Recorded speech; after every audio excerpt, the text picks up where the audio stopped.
Shalom saudara terkasih di dalam Tuhan Yesus. Kita ada di bulan April, minggu yang pertama.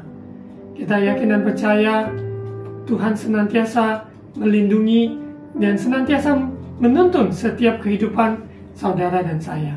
Mari siapkan hati untuk menerima kebenaran firman, sebab firman Tuhanlah jawaban hidup kita. Mari berdoa. Bapa, kami bersyukur, kami sungguh-sungguh mendapat kesempatan anugerah hidup di dalam segala rencana-rencanamu. Bila Engkau singkapkan lewat firman Tuhan, tuntun jalan kami, sehingga kami senantiasa melakukan apa yang berkenan kepadamu di hari-hari ini. Terima kasih Bapa. Roh Kudus urapi hamba-Mu, urapi semua umat jemaat-Mu, supaya kami semua menjadi pelaku firman Tuhan. Terima kasih Bapa, terima kasih Tuhan Yesus. Ya Allah Roh Kudus, Engkau berkaryalah. Dalam nama Tuhan Yesus, amin. Saudara terkasih di dalam Tuhan Yesus, di bulan Maret sepanjang bulan dengan tema doa puasa, kita akan lanjutkan tetap tema doa puasa sampai kita merayakan Paskah di tanggal 17 April ini. Kita yakin dan percaya doa puasa bukan memaksakan kehendak kita kepada Tuhan. Doa puasa adalah menyerahkan hidup kita kepada kehendak Tuhan. Izinkan Tuhan yang berperkara meluruskan jalan kita, yang memberikan tuntunan dalam hidup kita, sehingga kehidupan kita selaras dengan kehendaknya. Kita yakin percaya kuasa Roh Kudus berkarya menuntun kita kepada seluruh kebenaran, sehingga kita diinsafkan. Ada jalan-jalan kita yang keliru, supaya berbalik dari jalan yang keliru. Judul dari Suara Pengbalan di minggu yang pertama di bulan April ini, seruan untuk bertobat. Seruan untuk bertobat. Saudara terkasih dalam Tuhan Yesus, kita sadari kedatangan Tuhan Yesus segera datang. Kapan saja kita tidak tahu persis kapan, namun sebagai orang percaya harus mawas diri, persiapkan diri, berdoa dan berjaga-jaga. Dengan tanda-tanda zaman yang ada, mari kita lebih siapkan diri, lebih dekat dengan Tuhan. Sungguh-sungguh mencari posisi seperti Maria, duduk di kaki Tuhan Yesus. Bukan hanya sekedar sibuk, tetapi kita ambil waktu mendengarkan perintah Tuhan, mengenal hati Tuhan, dan melakukan apa yang Tuhan kehendaki. Kita membenahi diri maupun keluarga kita, komunitas di mana kita berada, maupun kota bangsa kita. Kita adalah bagian dalam mendukung, menopang, ada pemulihan di dalam segala hal, baik untuk ekonomi, kesehatan, apapun yang sedang dihadapi hari-hari ini. Kita tidak takut, kita tidak bimbang, sebab Tuhan yang menyertai saudara dan saya. Apa sesungguhnya yang Tuhan bicarakan hari-hari ini untuk mempersiapkan umatnya untuk kedatangannya? Biarlah kita sungguh-sungguh hidup di dalam terangnya, hidup dalam terang kebenaran firman Tuhan. Sungguh-sungguh hari-hari yang semakin gelap dunia ini, dengan kejahatan, dengan segala keserakahan, keegoisan manusia, maupun juga hal-hal yang menggoda di cobaan-cobaan yang ada di dunia ini. Namun orang percaya hidup oleh iman, orang benar hidup oleh iman. Semakin hari hidupnya, jalannya diterangi oleh kebenaran firman. Dia tidak takut, dia tidak khawatir, karena dia aman berjalan bersama Tuhan. Hendaknya kita jangan terhanyut, maupun juga jangan lengah dengan arus dunia yang ada. Biarlah jiwa kita terbangun, terjaga, sungguh-sungguh peka apa yang Tuhan kehendaki. Roh kita menyala-nyala melayani Tuhan. Seruan untuk bertobat ini sudah ada di zaman perjanjian lama, di bangsa Israel, di mana bangsa yang dipilih Tuhan. Tuhan memakai hamba-hambanya, nabi-nabinya untuk berseru untuk pertobatan. Kita lihat pada zaman ini, kita dalam zaman kasih karunia Allah, Tuhan terus berkumandangkan seruan untuk bertobat bagi kita di hari-hari ini, menjelang kedatangan Yesus yang kedua kali. Tidak ada seorang pun di dunia ini kebal akan dosa. Ada pemurnian, ada pembersihan di rumah Tuhan atas seluruh kehidupan kita, hamba-hamba Tuhan maupun orang-orang melayani Tuhan, bahkan umatnya.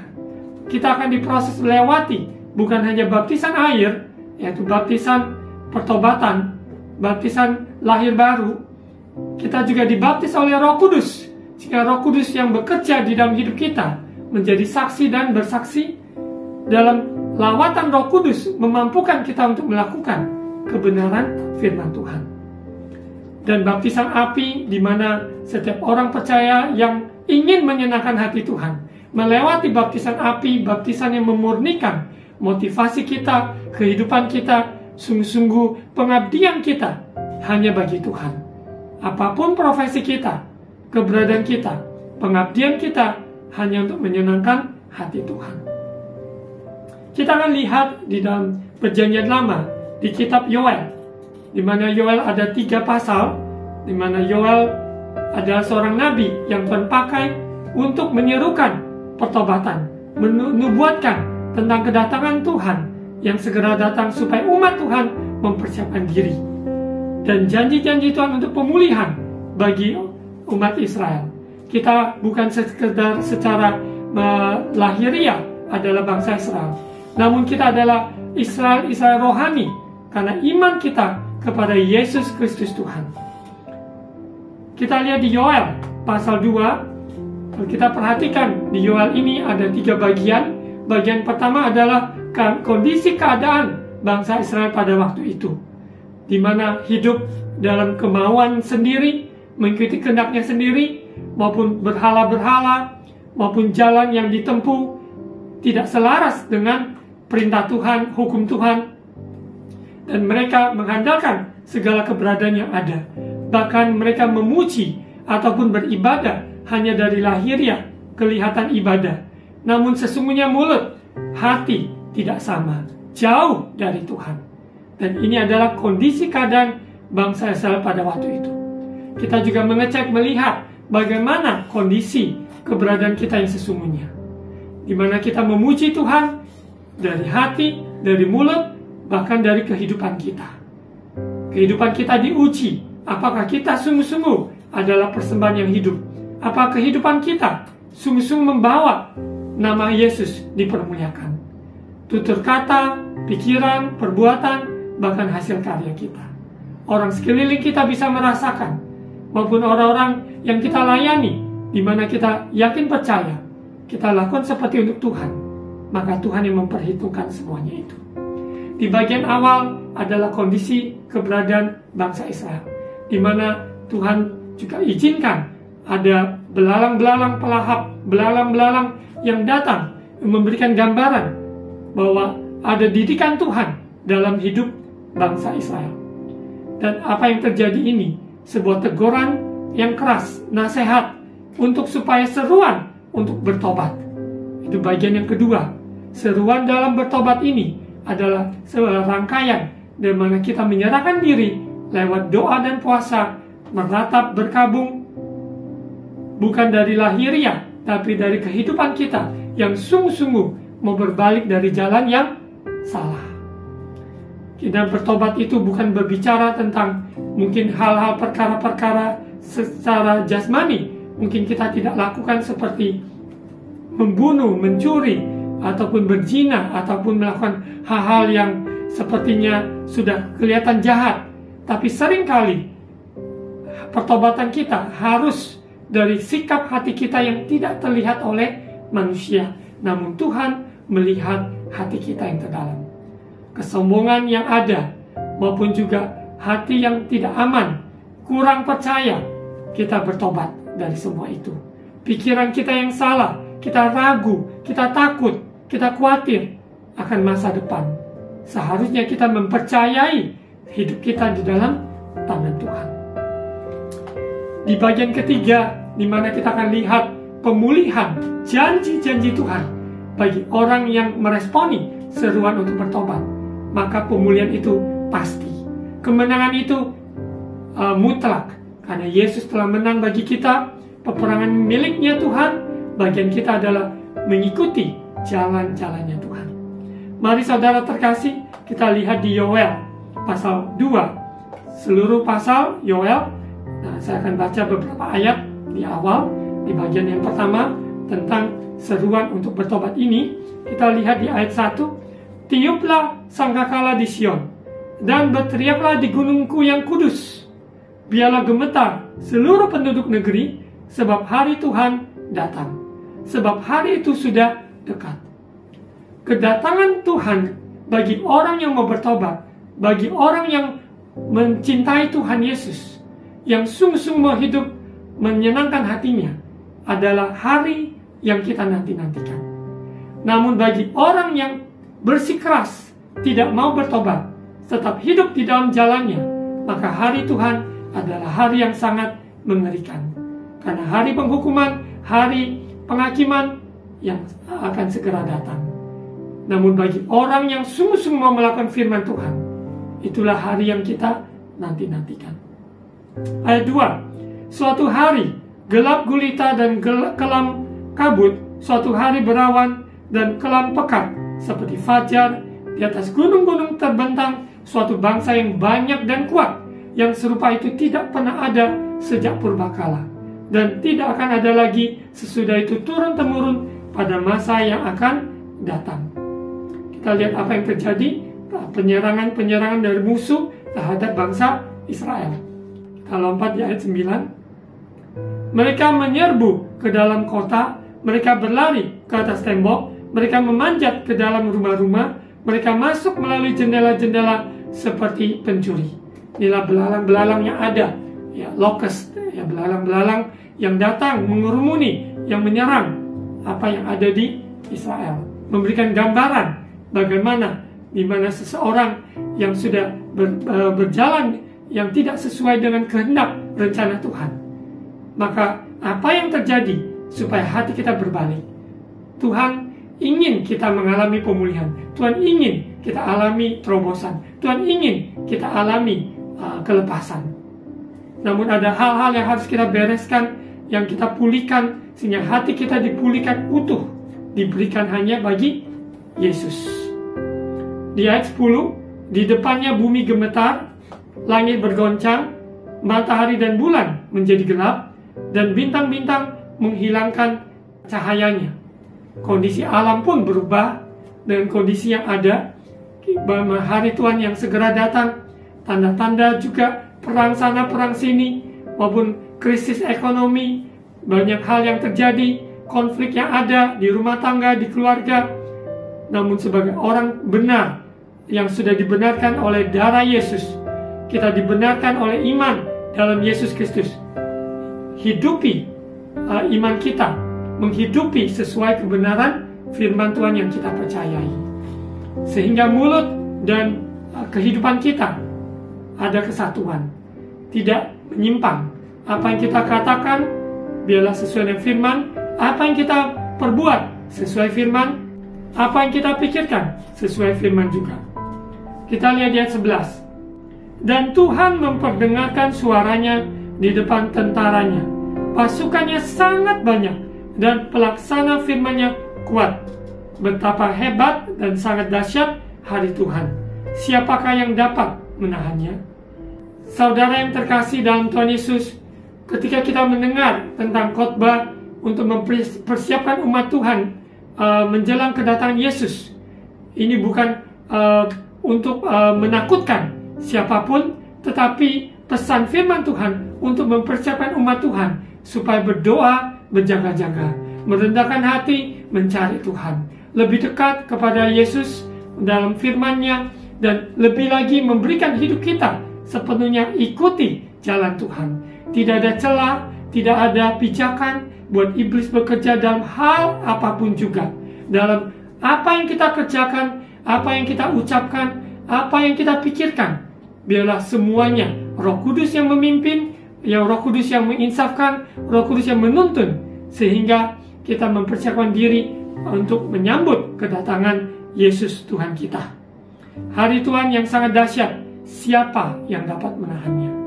Namun orang-orang yang sungguh-sungguh hidup dalam pertobatan, hidup takut akan Tuhan, dia menjauhi kejahatan, menjauhi dosa. Kita lihat seruan untuk bertobat, di mana ayat intinya di ayat 12. Ayat 12. Tetapi sekarang juga demikianlah firman Tuhan, berbaliklah kepadaku dengan segenap hatimu, dengan berpuasa, dengan menangis, dan dengan mengadu.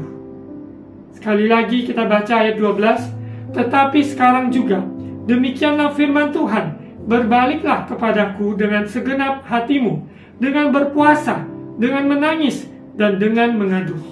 Biarlah hendaknya ini bukan secara lahiriah bentuk saja, tapi sebuah sikap, kondisi hati kita yang sungguh-sungguh. Karena berpuasa bukan memegahkan diri bahwa kita lebih rohani dari orang lain. Berpuasa juga bukan berarti kita memaksakan apa yang kita mau kepada Tuhan. Bukan. Tapi berpuasa benar-benar penyerahan diri. Penyerahan diri, sungguh-sungguh, Tuhan, aku tidak sanggup tanpa Engkau yang berkarya bekerja. Berpuasa yang sebenarnya, yang sesungguhnya, yaitu ketergantungan kita kepada Tuhan. Kita tidak menggunakan alasan-alasan untuk mengandalkan manusia, kekuatan kita sendiri, pengalaman kita sendiri yang terbatas, pikiran kita yang terbatas, pengetahuan kita yang terbatas untuk menyelesaikan masalah kita.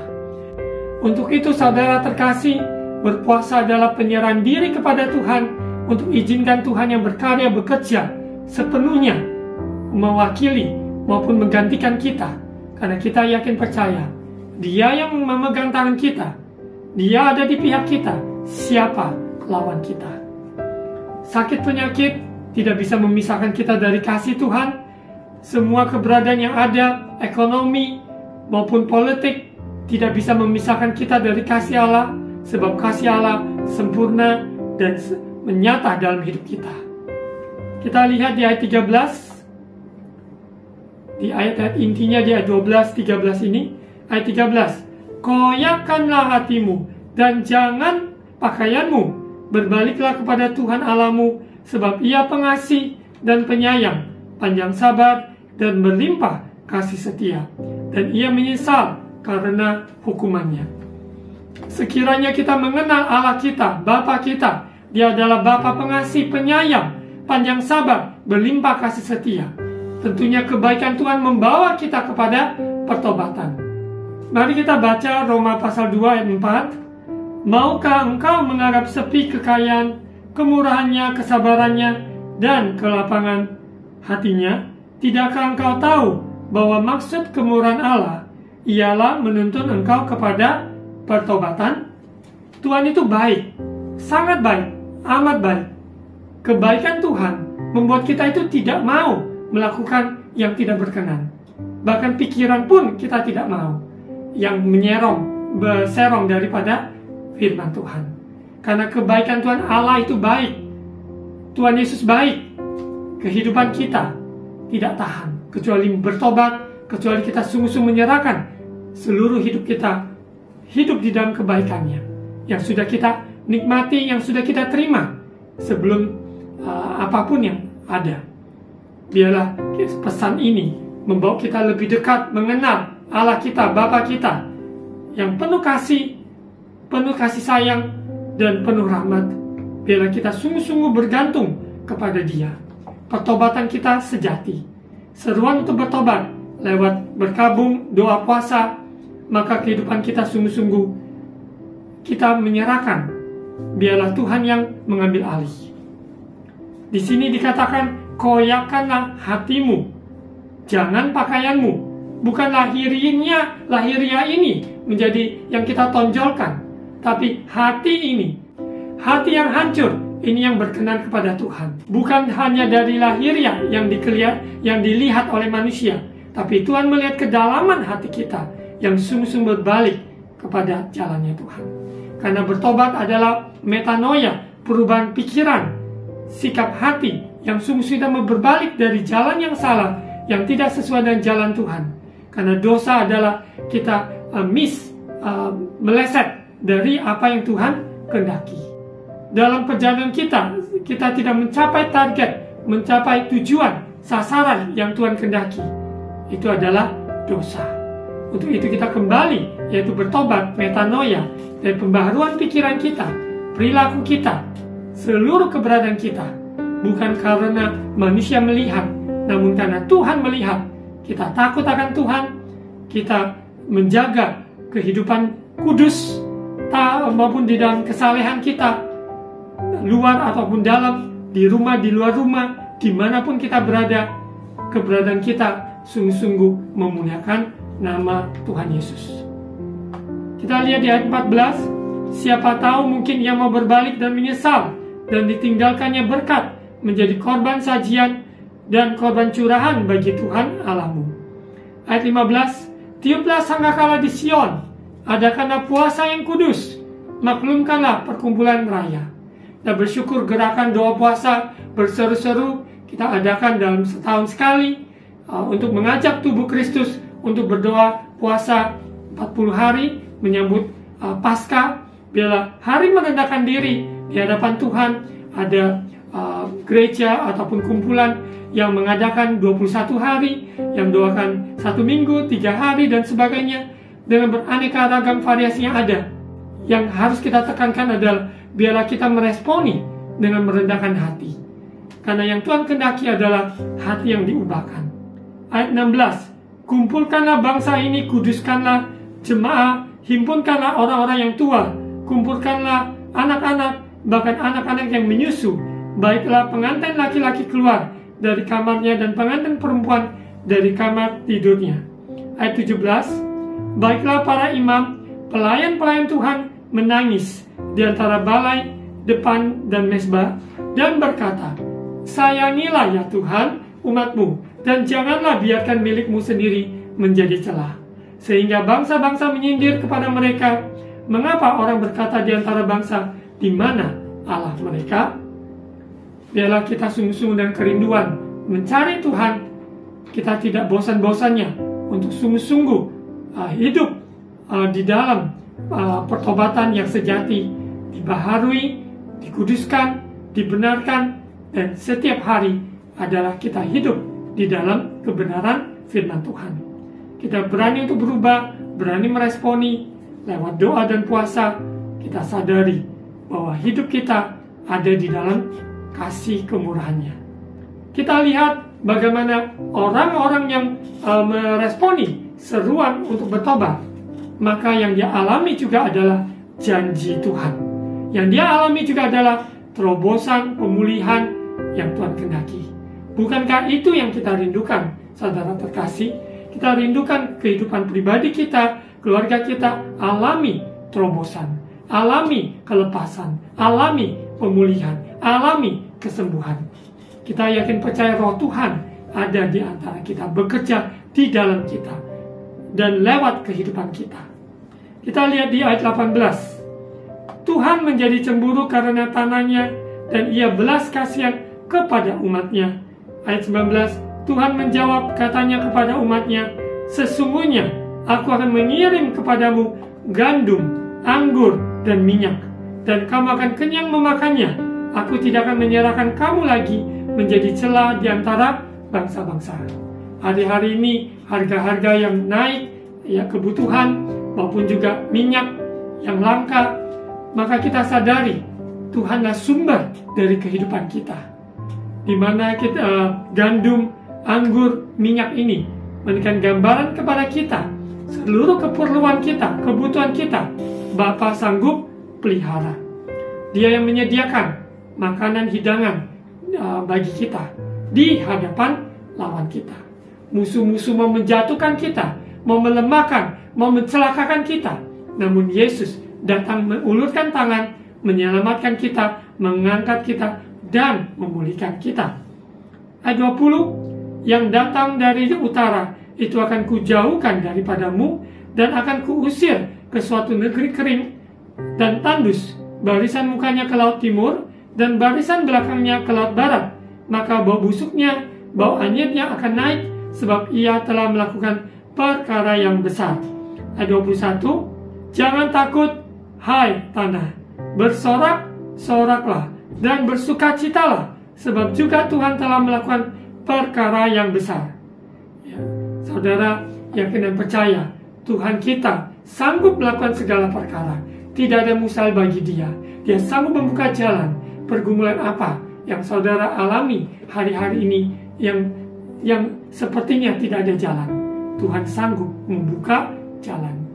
kerohanian bukanlah sebuah klise, bukan hanya kata-kata manis, tapi kata-kata penuh kuasa, karena Tuhan yang empunya, Dia yang berfirman, maka semuanya jadi. Kita akan lompat, kita akan lihat di mana Tuhan mencurahkan gandum maupun anggur, bahkan minyak. Ya, kita lihat di ayat 24. Tempat-tempat penggirikan menjadi penuh dengan gandum, dan tempat pemerasan kelimpahan anggur dan minyak.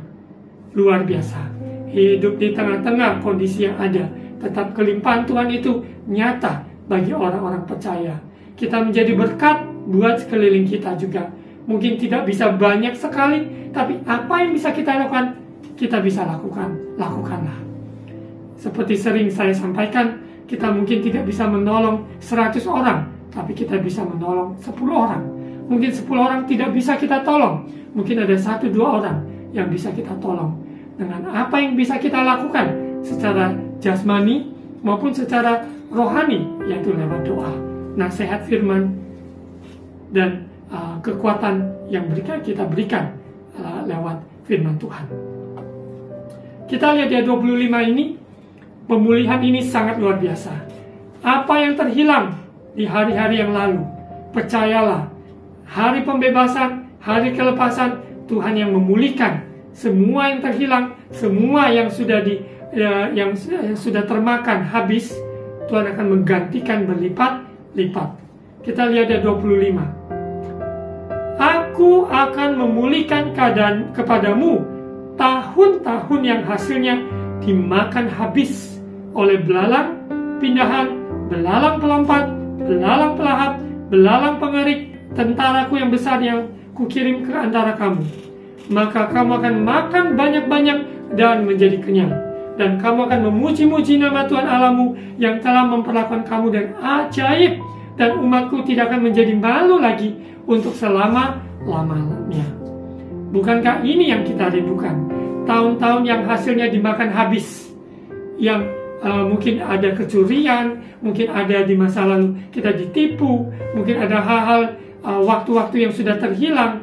Namun kita yakin percaya bersama Yesus pemulihan itu nyata, dan kita dipulihkan, mengalami terobosan apa yang sudah terhilang. Tuhan gantikan berlipat-lipat bagi kita sekalian.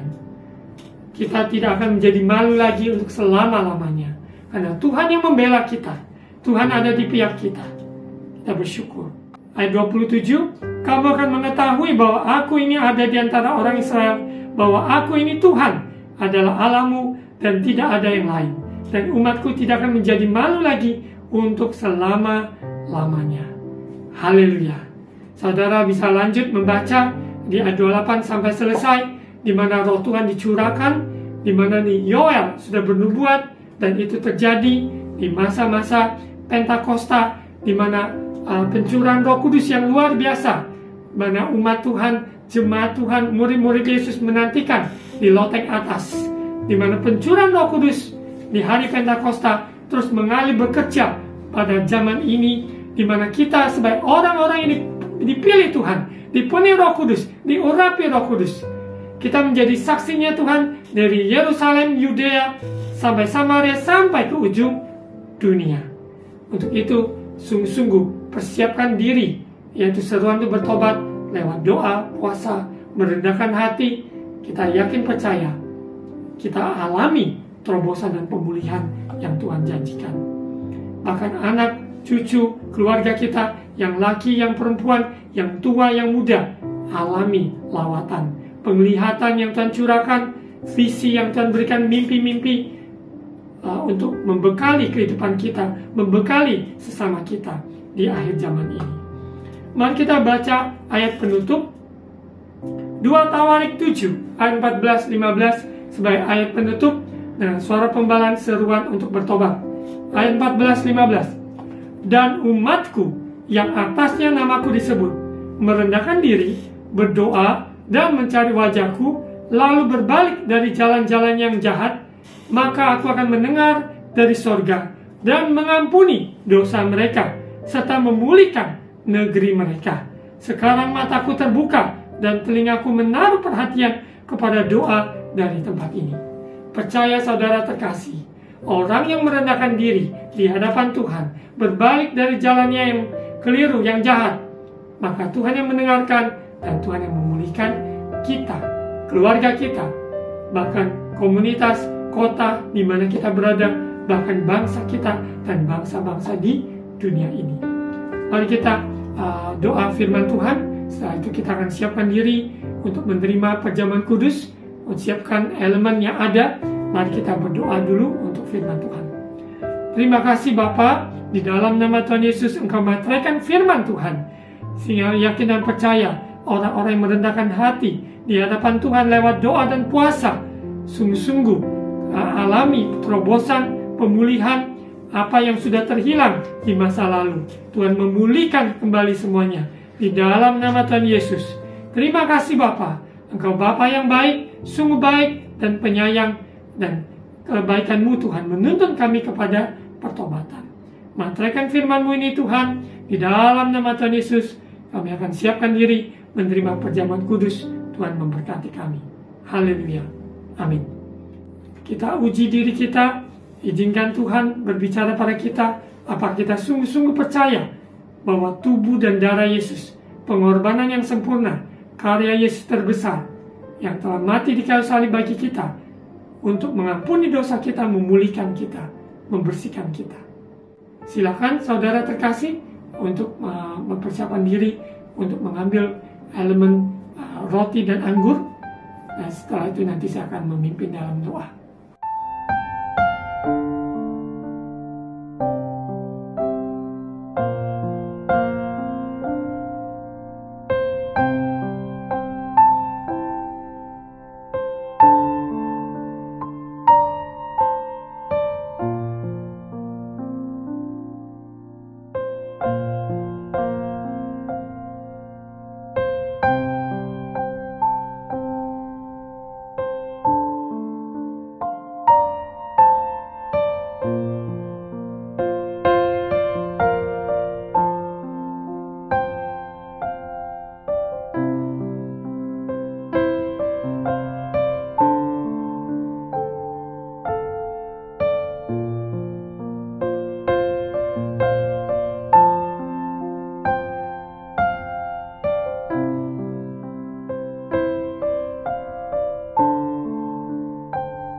Mari saudara terkasih, angkat roti tinggi-tinggi. Dengarkan firman Tuhan ini.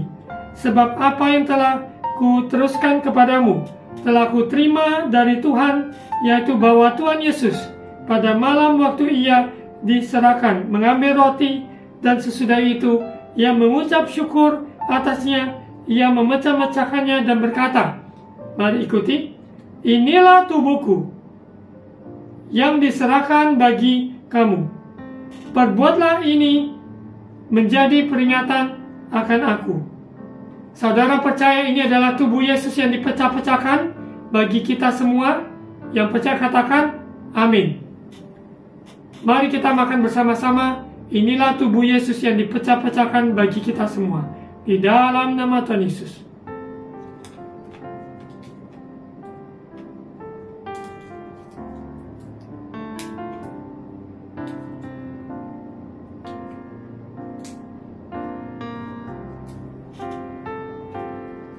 Mari kita angkat cawan. Demikian juga ia mengambil cawan sesudah makan, lalu berkata, ikuti, cawan ini adalah perjanjian baru yang dimeteraikan oleh darahku. Perbuatlah ini setiap kali kamu meminumnya, menjadi peringatan akan aku. Saudara percaya ini adalah darah Yesus yang ditumpahkan, dicurahkan di atas Kalvari untuk menanggung segala dosa kita. Yang percaya katakan, amin. Mari kita minum bersama-sama. Inilah darah Yesus yang ditumpahkan bagi kita semua. Dalam nama Tuhan Yesus.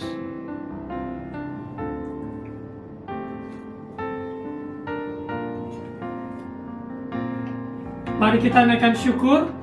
Terima kasih Bapa atas tubuh dan darah-Mu. Kami di dalam Engkau dan Engkau di dalam kami. Kami selalu ingat akan kasih-Mu, pengorbanan-Mu, karya-Mu di atas kayu salib. Kau telah menanggung segala sakit penyakit kami. Yang sakit telah sembuh dalam nama Yesus. Yang kekurangan Tuhan senantiasa menyediakan. Maupun konflik di dalam keluarga, rumah tangga, Tuhan Raja Damai, Yesus Kristus, yang memulihkan semua hubungan yang retak di dalam nama Tuhan Yesus. Berkati bangsa negara kami, berkati pemerintah yang ada dengan segala apapun pergumulan yang dihadapi. Tuhan tolong bangsa kami, bangsa-bangsa di dunia yang ada, peperangan dan apapun yang akan dihadapi. Namun kita yakin percaya orang benar hidup di dalam perlindungan Tuhan. Terima kasih Bapa, Tuhan Yesus penolong kami yang sejati. Mari saudara terkasih, angkat kedua tangan untuk terima ucapan berkat imam. Tuhan memberkati engkau dan melindungi engkau. Tuhan menyinari engkau dengan wajah-Nya dan memberi engkau kasih karunia. Tuhan menghadapkan wajah-Nya kepadamu dan memberi engkau damai sejahtera.